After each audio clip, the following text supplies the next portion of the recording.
தேவனுடைய நாமத்திற்கு மகிமை உண்டாவதாக. நம்முடைய ஆண்டவரும் இரட்சகருமாயிருக்கிற இயேசு கிறிஸ்துவின் நாமத்தினாலே அன்பின் வாழ்த்துக்களையும் ஸ்தோத்திரங்களையும் தெரிவித்துக் கொள்கிறோம். கர்த்தர் நல்லவர். அவருடைய பெரிய கிருபையினாலே இந்த மாதத்தினுடைய கடைசி ஆராதனையை காண உதவி செய்ததினாலே கர்த்தரை நன்றியோடு ஸ்தோத்தரிக்கிறேன். 29 நாட்கள் உங்களை என்னையும் ஆச்சரியமாய் அதிசயமாய் நடத்தி வந்த தேவனை நன்றியோடு துதிப்போம். ஒரு குறைவில்லாமல் பழுதில்லாமல் கர்த்தர் உங்களை என்னை நடத்தினாரே, அந்த தயவை நினைத்து, அந்த அன்பை நினைத்து இந்த மாதத்தினுடைய கடைசி ஆராதனையில் நன்றி நிறைந்த இதயத்தோடு கர்த்தரை துதிக்கலாமா? நாம் நம்பின மனுஷர்கள் எல்லாரும் நம்மை கைவிட்டாலும், நம் எதிர்பார்ப்புகள் எல்லாம் ஏமாற்றங்களாய் மாறினாலும், தேவன் நம்மை ஏமாற்றலையே, தேவன் நம்மை கைவிடலையே, தேவன் நம்மேல் இரக்கமாயிருந்தாரே. ஓ, இவ்வளோ நல்ல தேவன். இன்னும் இந்த வருஷத்தினுடைய 3 மாதம் நம்மை விட்டு கடந்து போகிறது. இவ்வளோ நல்லவராய் குறைவில்லாமல் நடத்தின தேவனை, அதிசயமாய் நடத்தின தேவனை, உங்கள் மேல் என் மேல் இரக்கமாயிருந்து அவ்வப்போது ஆலோசனை தந்து நடத்தின தேவனை நன்றியுள்ள இதயத்தோடு ஸ்தோத்தரிக்கலாமா? கொஞ்ச நேரம் அப்படியே கைகளை உயர்த்தி ஸ்தோத்திரம் பண்ணலாமா? ஸ்தோத்திரம், ஸ்தோத்திரம், ஸ்தோத்திரம், ஸ்தோத்திரம், ஸ்தோத்திரம், ஸ்தோத்திரம், ஸ்தோத்திரம், ஸ்தோத்திரம், ஸ்தோத்திரம், ஸ்தோத்திரம், ஸ்தோத்திரம். எதிரிட்டு வந்த எல்லா அம்புகளையும், நமக்கு விரோதமாக எழுப்பின எல்லா ஆயுதங்களையும் இல்பொருளாக்கினாரே, அந்த தெய்வத்தை நன்றியோடு ஸ்தோத்தரிப்போம். ஜீவன் தந்தாரே, அந்த தெய்வத்தை நன்றியோடு ஸ்தோத்தரிப்போம். கர்த்தருக்கு ஸ்தோத்திரம். அவர் செய்த நன்மைகளை நினைத்து நினைத்து கர்த்தரை ஸ்தோத்தரிக்கிற மனுஷராய் மாறுவோம். கர்த்தர் நம்மை இன்னும் மேன்மைகளால் நன்மைகளால் நிறைப்பாராக. நாம் இந்த மார்ச் மாதத்திலே கர்த்தருக்கு ஸ்தோத்திர கடைசி ஞாயிற்றுக்கிழமையை கண்டு கொண்டிருக்கிறோம். 30ஆம் தேதி காண உதவி செய்திருக்கிறார். அதற்காக நன்றியை ஸ்தோத்தரிக்கிறேன். நீதிமொழிகள் 14ஆம் அதிகாரம் 11வது வசனத்தை நாம் தியானித்துக் கொண்டிருக்கிறோம். துன்மார்க்கனுடைய வீடு அழியும், செம்மையானுடைய கூடாரமோ செழிக்கும். வீடு என்றும் கூடாரம் என்றும் சொல்லப்பட்டிருக்கிறது. கர்த்தருக்கு ஸ்தோத்திரம். துன்மார்க்கனுடைய வீடு, செம்மையானுடைய கூடாரம். கூடாரம் என்றாலே தற்காலிகமான ஒரு ஜீவியம். இந்த கூடாரம் தான் செழிக்குமா? ஒவ்வொரு ஞாயிற்றுக்கிழமைகளிலும் இந்த செய்தியை தொடர்ந்து தியானித்து கொண்டு வருகிறோம். செம்மையானவனுடைய சுபாவங்களை குறித்து. செம்மையானவன் தேவ சமூகத்தில் வாசம் பண்ணுவான். செம்மையானவனுக்கு துதி செய்வது தகும். துதிக்கிறவர்கள், செம்மையானவர்கள் கர்த்தரிலே மேன்மை பாராட்டுவார்கள். செம்மையானவர்கள் கர்த்தருக்கு ஸ்தோத்திரம், அவருடைய ஜீவியத்தை குறித்து கர்த்தருக்கு தீமை விட்டு விலகுவார்கள். தியானித்துக் கொண்டிருக்கிறோம். இன்றைக்கு செம்மையானவருடைய இன்னொரு சுபாவத்தையும் நாம் தியானிக்க போகிறோம். நீதிமொழிகளின் புஸ்தகம், book of Proverbs, chapter 21 verse 29. அங்கே படிக்கும்போது நீதிமொழிகள் 21ஆம் அதிகாரம் 20ஆம் வசனம், 29வது வசனம். துன்மார்க்கன் தன் முகத்தை கடினப்படுத்துகிறான், செம்மையானவனோ தன் வழியை நேர்படுத்துகிறான். கர்த்தருக்கு ஸ்தோத்திரம். The upright, he direct his way. கர்த்தருக்கு ஸ்தோத்திரம். துன்மார்க்கன் தன் முகத்தை கடினப்படுத்துகிறான். கர்த்தருக்கு ஸ்தோத்திரம். நீதிமான்களோ, செம்மையானவர்களோ தங்கள் வழியை நேர்படுத்துகிறார்களா? சிலருக்கு பார்க்கலாம், அந்த உலகத்தில் பார்க்கும்போது சிலருக்கு நம்ம ஆலோசனை, நல்ல காரியங்களை சொல்லிக் கொடுக்கும்போது அவங்களுடைய முகம் மாறும். அவங்களுக்கு விருப்பம் இல்லை, ஆலோசனை கேட்க விருப்பம் இல்லை. ஆனால் சிலர், ஒரு கூட்டத்தார் இருக்கிறாங்க பூமியில், ஆலோசனை கேட்கும்போது இது நல்லா இருக்கே, இப்படி ஜீவிக்கலாமே என்று உடனே தங்களை சமர்ப்பிப்பார்கள். தங்கள் வழியை சரிப்படுத்துவார்கள். தங்கள் தவறை விட்டு, பாவத்தை விட்டு அவர் விலகி ஜீவிப்பார்கள். இதுதான் செம்மையான இருதயம் உள்ளவர்கள் தீமையை ஒத்துக்கொண்டு, பாவத்தை ஒத்துக்கொண்டு, தவறை ஒத்துக்கொண்டு, புத்தியினத்தை ஒத்துக்கொண்டு, தன் செய்கையின் துன்மார்க்கத்தை ஒத்துக்கொண்டு தங்களோட வழியை சரிப்படுத்துகிறவர்களை குறித்து தான் இந்த வசனம் சொல்லுகிறது. செம்மையானவர்களோ, செம்மையானவனோ தன் வழியை நேர்படுத்துகிறான். இந்த நேர்படுத்துகிறான் என்கிற வார்த்தைக்கு டைரக்ட், ஆர்டரத், ப்ரிப்பேர், ஸ்ட்ரைட், இந்த 4 வார்த்தைகள் ஆங்கில வேதாகமத்தில் குறிப்பிடப்பட்டிருக்கிறது. நீங்களும் நானும் நம்முடைய வழியை செவ்வைப்படுத்துவோம், நம்முடைய வழியை ஒழுங்குபடுத்துவோம். கர்த்தருக்கு ஸ்தோத்திரம். நம்முடைய வழியை ஆயத்தப்படுத்துவோம், நம்முடைய வழியை நேராக்குவோம். கர்த்தருக்கு ஸ்தோத்திரம். ஆம் பிரியமானவர்களே, நம்ம வழியை எப்படியெல்லாம் நேராக்க முடியும், எப்படியெல்லாம் செவ்வைப்படுத்த முடியும் என்பதை குறித்து இந்த வார்த்தையில் கேட்கலாம். அதோடு மாத்திரமல்ல, செம்மையானவனுக்கு இருக்கிற இன்னொரு சுபாவத்தையும் நமக்கு சமயம் வாய்த்தால் தியானிப்போம். கர்த்தர் நம்மை ஆசீர்வதிப்பாராக. முதலாவதாக, இந்த அச்சு மாதத்தினுடைய கடைசியில் வந்திருக்கிறோம். இந்த மாதம் அக்கௌண்டிங் இயர் சொல்லுவாங்க. அடுத்த மாதத்தில், ஏப்ரல் மாதத்தில் புதிய கணக்கு தொடங்கப்படும், பேங்கிங் இயர். கர்த்தர் ஸ்தோத்திரம். நாமும் கூட இந்த மார்ச் மாதத்தில் நம்மை சீர்தூக்கி பார்ப்போம், நம்முடைய வழியை நேர்படுத்த பிரயாசப்படுவோம், இந்த வழியை கர்த்தருக்கு நேராய் திருப்ப ஆசைப்படுவோம். கர்த்தருடைய ஆவியானவர் உங்களுக்கு எனக்கும் இரக்கம் செய்வாராக. கர்த்தருடைய நாமத்திற்கு மகிமை உண்டாகட்டும். முதலாவதாக 50ஆம் சங்கீதம் 23வது வசனத்திலே நான் வாசிக்கும் போது, சாம்ஸ் 50 verse 23, அங்கே சங்கீதக்காரன் இவ்விதமாய் சொல்லுகிறான். கர்த்தர் ஸ்தோத்திரம். ஸ்தோத்திர பலியிடுகிறவன் என்னை மகிமைப்படுத்துகிறான், தன் வழியை செவ்வைப்படுத்துகிறவனோ சைவைப்படுத்துகிறவனுக்கு தேவனுடைய ரட்சிப்பை வெளிப்படுத்துவேன் என்று சொல்லுகிறார். தன் வழியை செவ்வைப்படுத்துகிறவனுக்கு தேவனுடைய ரட்சிப்பை வெளிப்படுத்துவேன் என்று சொல்லுகிறார். கர்த்தருடைய நாமத்திற்கு மகிமை உண்டாகட்டும். நம்முடைய வழியை செவ்வைப்படுத்தணுமா? ஸ்தோத்திர பலியிடுகிறவன் தேவனை மகிமைப்படுத்துகிறான். ஆனால் ரட்சிப்பின் பாதையை நீ காண வேண்டுமானால், ரட்சிப்பின் வழியை நீ அடைய வேண்டுமானால், கர்த்தருடைய நாமத்திற்கு மகிமை உண்டாகட்டும், ரட்சிப்பின் பாதையை கர்த்தர் உனக்கு வெளிப்படுத்த வேண்டுமானால், தேவனுடைய ரட்சிப்பு உனக்கு வெளிப்பட சமீபமாய் இருக்க வேண்டுமானால், நம்முடைய வழியை செவ்வைப்படுத்தணுமா? கர்த்தருக்கு ஸ்தோத்திரம். நேர்படுத்தணுமாம், ஒழுங்குபடுத்தணுமாம். கர்த்தருக்கு ஸ்தோத்திரம். நான் செவ்வையான வழியிலே ஓடுகிறேனா? என் ஜெபம் செவ்வையானதா இருக்கிறதா? என்னுடைய ஆராதனை செவ்வையானதா இருக்கிறதா? என்னுடைய பார்வை செவ்வையானதா இருக்கிறதா? என் நடைகள் செவ்வையானதா இருக்கிறதா? என் ஜீவியம் செவ்வையானதா இருக்கிறதா? அதை நான் செவ்வைப்படுத்தணும். கர்த்தருடைய நாமத்திற்கு மகிமை உண்டாகட்டும். நான் பாதையை, வழியை செவ்வைப்படுத்தாத மனுஷனாயிருந்தால் எனக்கு ஐயோ. என் வழியை நான் சீர்தூக்கி பார்த்து, என் ஜீவியத்தை ஒவ்வொரு நாளும் சீர்தூக்கி பார்த்து நான் என்னை சரிப்படுத்தணும். அதை தான் கர்த்தருக்கு ஸ்தோத்திரம். துன்மார்க்கன் தன் இருதயத்தை கடினப்படுத்துகிறான். பார்வோனை போல கடினப்படுத்த வேண்டாம். பார்வோனுடைய ரதத்தின் உருளைகள் கலர்ந்தது. மந்திரவாதிகள் சொன்னார்கள், ஐயோ, இது தேவனுடைய விரல், தேவனுடைய கரம். ஆனாலும் இருதயத்தை கடினப்படுத்தினான். நம்முடைய ஜீவியத்தில் சின்ன சின்ன சிக்ஷைகள், சின்ன சின்ன நஷ்டங்கள், சின்ன சின்ன தோல்விகள் நம்முடைய வாழ்க்கையில் வரும்போது நம்மை சரிப்படுத்துவோம், நம்மை சீர்படுத்துவோம். நம்முடைய வாழ்க்கை சரியா இருக்கிறதா? சரியான பாதையில் ஓடுகிறோமா? நம்மை சீர்படுத்துவோம். இது கணக்கு பார்க்கிற மாதம். நம்மை சீர்படுத்துகிற மாதமாய் மாறட்டும், நம்மை சீர்தூக்கி நிறுத்துகிற மாதமாய் மாறட்டும். தன் வழியை செவ்வைப்படுத்துகிறவனுக்கு, தன் வழியை செவ்வைப்படுத்துகிறவனுக்கு ரட்சிப்பை வெளிப்படுத்துவேன் சொல்றார். யோபின் புஸ்தகத்திலே நாம் படிக்கும்போது யோபு இவ்விதமாய் சொல்லுகிறார். கர்த்தருக்கு ஸ்தோத்திரம். அவர் என்னை கொன்று போட்டாலும் அவர் மேல் நம்பிக்கையாயிருப்பேன். என்னுடைய வழியை நான் ரூபகாரம் பண்ணுவேன்.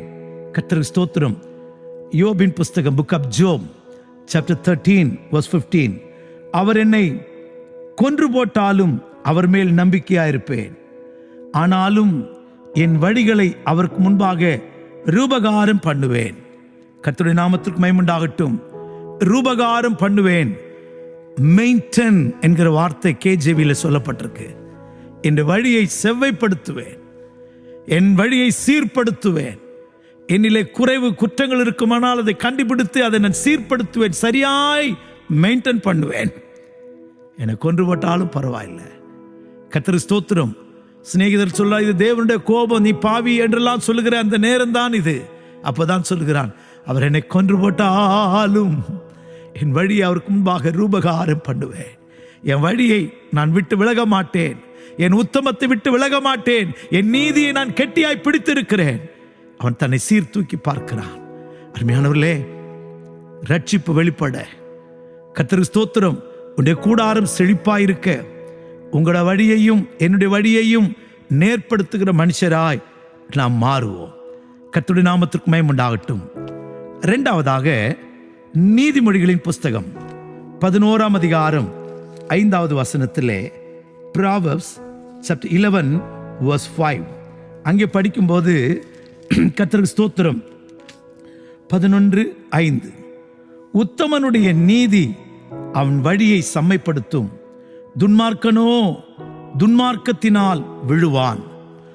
உத்தமனுடைய நீதி அவனை செவ்வைப்படுத்துமா? உத்தமனுடைய நீதி அவனுடைய வழியை செவ்வைப்படுத்துமா? இதை படிக்கும்போது பயமா இருக்கு.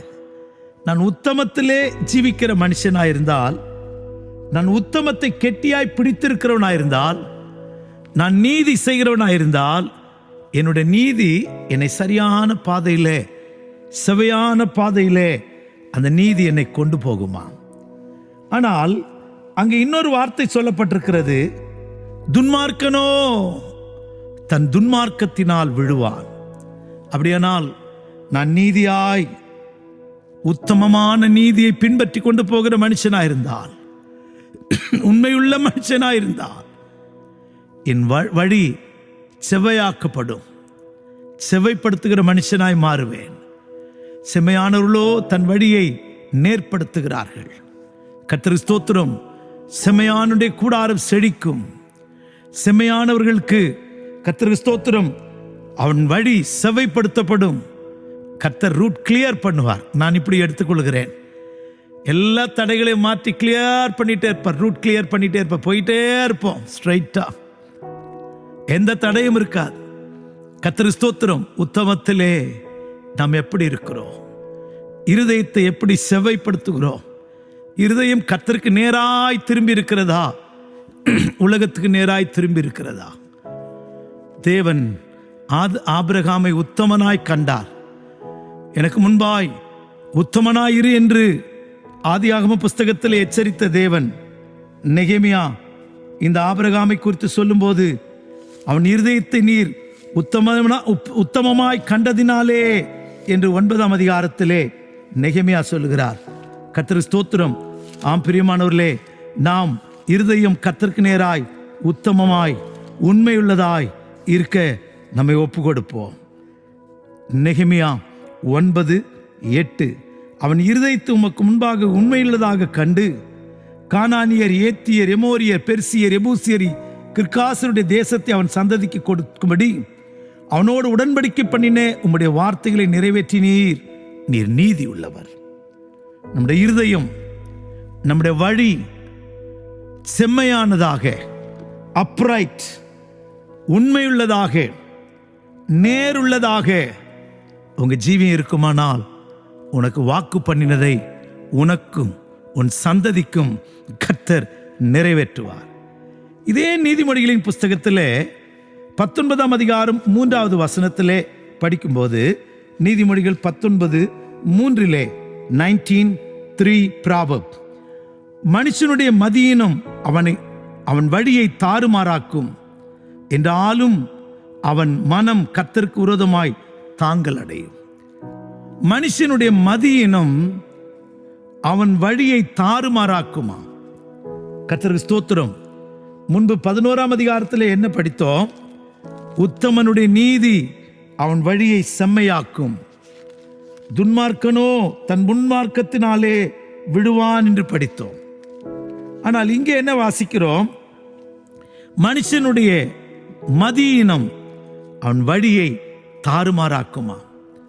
நம்முடைய மதியினமான வழிகளை விட்டு, துன்மார்க்க வழிகளை விட்டு தேவனுக்கு நேராய் உண்மையான வழியை நாம் கடைபிடிப்போம். அப்படியானால் கர்த்தர் உங்களை என்னையும் செழிப்புள்ளவர்களாய் மாற்றுவார். உண்மையும் உத்தமும் உள்ள செம்மையான வழியை செய்கிற உங்களை என்னை பார்த்து சந்தோஷப்படுவார். கர்த்தர் ஸ்தோத்திரம். அப்படியானால் ஸ்தோத்திர பலியிடுகிறவன் மகிமைப்படுத்துகிறது போதாது, தன் வழியை செவ்வைப்படுத்துகிறவனுக்கு தான் ரட்சிப்பின் ரகசியங்களை, ரட்சிப்பின் வழிகளை, பூரணத்துக்கு நேராய் போகிற வழிகளை கர்த்தர் காண்பிக்கிறார். உத்தமனுடைய நீதி அவன் வழியை செம்மையாக்கும், மனுஷனுடைய மதியினம் அவன் வழியை தாறுமாறாக்குமா. தாறுமாறான பாதையில் ஓட வேண்டாம். மூன்றாவதாக, எப்படி நம்முடைய வழியை செவ்வைப்படுத்தலாம், எப்படி நம்முடைய வழியை செவ்வைப்படுத்தலாம் என்பதை குறித்து தியானித்தால் கர்த்தருடைய நாமத்திற்கு மகிமை உண்டாகட்டும். எஸ்ராவின் புஸ்தகம் 8ஆம் அதிகாரம் 21வது வசனத்திலே, எஸ்ரா 8ஆம் அதிகாரம் 21ஆம் வசனத்திலே படிக்கும்போது, அப்பொழுது நாங்கள் எங்கள் தேவனுக்கு முன்பாக எங்களை தாழ்த்துகிறதற்கும், எங்களுக்காகவும் எங்கள் பிள்ளைகளுக்காகவும் எங்கள் சகல பொருட்களுக்காகவும் செவையான வழியை தேடுகிறதற்கும் நான் அங்கே அந்த அகாவா நதி அண்டையிலே உபவாசத்தை கூறினேன். உபவாசத்தினாலே நம்முடைய வழிகளை, செவையான வழியை தேடலாம். இதைதான் தானியேலின் புஸ்தகத்திலும் கூட நாம் படிக்கிறோம். தானியேலின் புஸ்தகம் 9ஆம் அதிகாரத்திலே 3வது வசனத்திலே தானியேல் சொல்லும்போது, கர்த்தருக்கு ஸ்தோத்திரம், அவர் என்ன சொல்லுகிறார்? நான் உபவாசம் பண்ணி ரட்டிலும் சாம்பலிலும் உட்கார்ந்து தேவனாகிய ஆண்டவரை ஜெபத்தினாலும் விண்ணப்பங்களினாலும் தேட முகத்தை அவருக்கு நேராக்கி. கர்த்தருக்கு ஸ்தோத்திரம். ஏன் நேராக்கினார்? எங்கள் தேவனாகிய கர்த்தரை நோக்கி ஜெபம் பண்ணி பாவாரிக்கை செய்த ஆண்டவரை உம்மில் அன்பு கூர்ந்து கற்பனை கை கொள்கிறவர்களுக்கு உடன்படிக்கையும் கிருபையும் காக்கிற மகத்துவமான தேவனே, இருதயத்தை நேராக்குகிறார். உபவாசத்தினாலே செம்மையான வழியை தேடுவதற்கு இந்த நாட்களில் நமக்கு உபவாசம் தேவை. உபவாசித்து குற்றங்களை, குறைகளை, உபவாசத்தினால் ஆத்துமாவை ஒடுக்குவோம், உபவாசத்தினாலே நம்மை தாழ்த்துவோம், உபவாசத்தினாலே செம்மையான வழியை தேடுவோம், உபவாசத்தினாலே ஷுடாயிரியம் துடபலகதுடாய்னியா நம்முடைய வழியை நேர்படுத்துவோம், பிழையை விட்டு திரும்புவோம். கர்த்தருடைய நாமத்திற்கு மகிமை உண்டாகட்டும். நீங்கள் நான் இதை செய்யலாமா? வழியை செவைப்படுத்த, ரட்சிப்பின் வழியை தெரிந்து கொள்ள,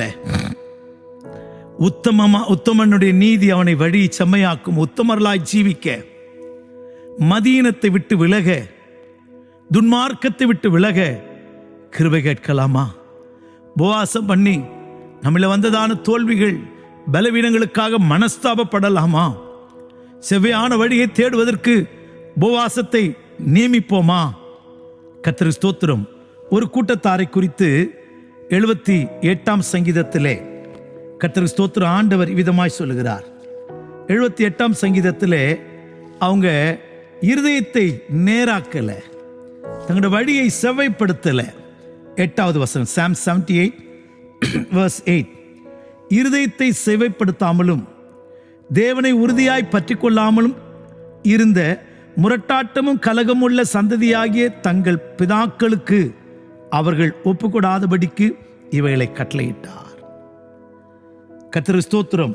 நீங்க 1வது வசனத்துல படிச்சீங்கன்னா இங்கே இஸ்ரவேல் ஜனங்களுடைய காரியங்களை குறித்து சொல்லுகிறார். 6ஆம் வசனத்திலே, இனி பிறக்கும் பிள்ளைகளாகிய பின் சந்ததியார் அதை அறிந்து கொண்டு அவர்கள் எழும்பி தங்கள் பிள்ளைகளுக்கு அவர்களை சொல்லும்படிக்கு தேவன் மேல் அவர்கள் தங்கள் நம்பிக்கையை வைத்து தேவனுடைய செயல்களை மறவாமல் அவர் கற்பனைகளை கை கொள்ளும்படிக்கு என்று சொல்லிட்டு, இங்கே பிதாக்கள் என்ன செய்யலையாம்? இருதயத்தை செவைப்படுத்தல, தேவனை உறுதியாய் பற்றி கொள்ளல, முரட்டாட்டமும் கலகமும் உள்ள சந்ததியாய் அவர்கள் போயிடக்கூடாது. பிதாக்களுக்கு அவர்கள் ஒப்பு கொடுக்க கூடாது. அடுத்த சந்ததி ஆகிலும் இருதயத்தை செவைப்படுத்தட்டுமே. இன்னும் இந்த சங்கீதத்தில் அவர்களை குறித்து படிக்கும்போது 36ஆம் வசனத்திலே, அவர்கள் தங்கள் வாயினால் அவருக்கு இச்சகம் பேசி தங்கள் நாவினால் அவரிடத்தில் பொய் சொன்னார்கள். 37ஆம் வசனத்தில், அவர் இருதயம் அவரிடத்தில் நிலவரப்படவில்லை, அவருடைய உடன்படிக்கையில் அவர்கள் உண்மையுள்ளவர்களாக இருக்கவில்லை. உடன்படிக்கையில் உண்மை இல்லை, பொய், இருதயம் தேவனிடத்தில் நிலவரப்படலை, தேவனிடத்தில் இருதயத்தை செவைப்படுத்தாத போய் வனாந்தரத்தில் அடிந்தார்கள். வருகிற சந்ததியும் இருதயத்தை செவைப்படுத்தாமல் வனாந்தர கலகம் பண்ணி பிதாக்களைப் போல அழிந்து போகக்கூடாது என்பதற்காக எச்சரிப்பாய் எழுதுகிறார். அருமையானவர்களே, இருதயத்தை செவைப்படுத்துவோம். உத்தமனுடைய நீதி அவனை செவைப்படுத்துமாம். உபவாசத்தினாலே தேவனிடத்திலே செவையான வழியை தேடலாமாம். நம்முடைய வழியை நேர்படுத்துகிற மனுஷராய் மாறுவோம். 84ஆம் சங்கீதத்திலே நான் வாசிக்கும் போது 4வது குறிப்பாக 84ஆம் சங்கீதத்திலே சங்கீதக்காரன் சொல்லுகிறான் 5வது வசனத்திலே, உம்மிலே பலன் கொள்ளுகிற மனுஷனும் தங்கள் இருதயங்களில் செவையான வழியை கொண்டிருக்கிறவர்கள் பாக்கியவான்கள். அவர்கள் அழுகையின் பள்ளத்தாக்கி நீரூற்றாக்கிக் கொள்கிறார், மழையும் குளங்களை நிரப்பும். அவர்கள் பலத்தின் மேல் பலம் அடைந்து சீயோனிலே தேவ சந்நிதியிலே வந்து காணப்படுவார்கள்.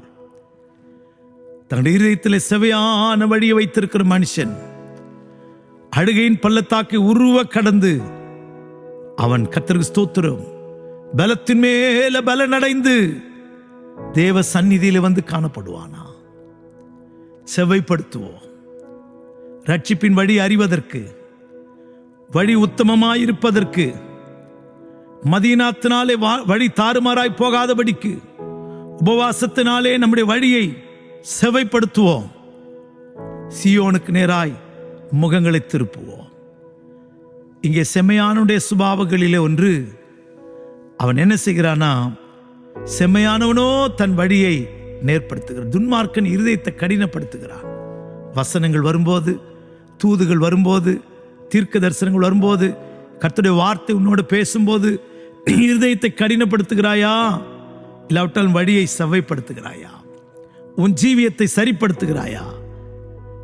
உன்னை குறித்து சிந்தித்துப்பார். அதோடு மாத்திரமல்ல, 94ஆம் சங்கீதத்திலே நான் படிக்கும்போது, சாம்ஸ் 94 அங்கே படிக்கும்போது, இந்த செம்மையான இருதயம் உள்ளவர்கள் அவங்களுக்கு இன்னொரு சுபாவம் இருக்கு. என்ன செய்வாங்கன்னா, சிட்சையை பின்பற்றுவார்களாம். சாம்ஸ் 94 verse 15,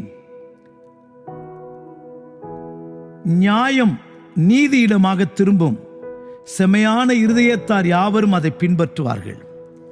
எதை பின்பற்றுவார்களாம்? 13வது வசனம் 14ஆம் வசனத்தை படிக்கும்போது, சிட்சித்து உம்முடைய வேதத்தை கை கொண்டு போதிக்கிற மனுஷன் பாக்கியவான். கர்த்தர் தம்முடைய ஜனத்தை நிகழவிடாமலும் தம்முடைய சுதந்திரத்தை கைவிடாமலும் இருப்பார். நியாயம் நீதியிடமாய் திரும்பும், செம்மையான இருதயத்தார் யாவரும் அதை பின்பற்றுவார்கள். வேதத்தை பின்பற்றுவார்கள். வேதத்தை மாத்திரமல்ல, சிட்சித்து கடிந்து கொண்டு வேதத்தை போதிக்கிற சத்தியத்தை விரும்புவார்கள். இன்னைக்கு தடவி கொடுக்கிற பிரசங்கம் தான் உலகத்தில் பெருகிட்டு. கர்த்தருக்கு ஸ்தோத்திரம். நான் ஒரு முத்தம் தாயா கொடுத்தேன் அப்படிங்கிறான். யாக்கோபு ஒரு முத்தம் கொடுத்து எத்தனை வருஷமா இருந்தான் தெரியுமா? முத்தம் கொடுத்ததை நியாயப்படுத்துகிறான். இன்றைக்கு இந்த பிரசங்கிமார்கள் பாவத்தை நியாயப்படுத்துகிறார்கள். வேண்டாயா, இருதயத்தை கடினப்படுத்தாத, வழியை நேர்படுத்து, வழியை நேர்படுத்து. பயப்படுவோம், சிட்சிப்போம். சிட்சித்து போதிக்கிற மனுஷன் பாக்கியவான். சிட்சி, கர்த்தருடைய சிட்சை அற்பமா எண்ணாதே. உன்னை கடிந்து போதிக்கிற போதகத்துக்கு உன்னை ஒப்புக்கொடு. ஆசீர்வாதம் ஓடி பாதாளத்துக்கு போயிடாத. துன்மார்க்கனுடைய வீடு அழியும், செம்மையாண்ட கூடார செடிக்கும். செம்மையானவன் தேவ சமூகத்தில் வாசம் பண்ணுவான். செம்மையானவர்கள் துதிப்பார்கள், செம்மையானவர்கள் மேன்மை பாராட்டுவார்கள், செம்மையானவர்கள் கர்த்தருக்கு ஸ்தோத்திரம். தீமை விட்டு விலகுவார்கள். செம்மையானவர்கள் கர்த்தருக்கு ஸ்தோத்திரம் தன் வழியை நேர்படுத்துவார்கள். செம்மையானவர்கள் சிட்சையை பின்பற்றுவார்கள். நீங்களும் நானும் செம்மையானவர்களாய் ஜீவிப்போம். செம்மையான இருதயம் உள்ளவர்களை தேவனுடைய முகம் நோக்கி கொண்டிருக்கிறதா. 11ஆம் சங்கீதத்திலே நாம் படிக்கும்போது கர்த்தருக்கு ஸ்தோத்திரம், உன்னுடைய முகத்தை கர்த்தர் நோக்கி பார்க்கும்படிக்கு நீ செம்மையானவனாய் மாறு. கர்த்தரின் முகம் செம்மையானவனை நோக்கி இருக்கிறது என்று சங்கீதம் 11:7 படிக்கிறோம். கர்த்தர் நோக்கி பார்க்கட்டும். இதை ஜீவியத்தை செய்வோம். கர்த்தர் நம்மை ஆசீர்வதிப்பாராக. ஜெபிப்போமா. தெய்வமே உமக்கு ஸ்தோத்திரம். இந்த மார்ச் மாதம் முழுவதும் உடைய வசனங்களை தியானிக்க, செம்மையாண்டே கூடாரம் செழிக்கும் என்பதை தியானிக்க நீ தந்த கிருபைக்காய் ஸ்தோத்திரம். எங்களை ஆசீர்வதியும், எங்களை நடத்தும்.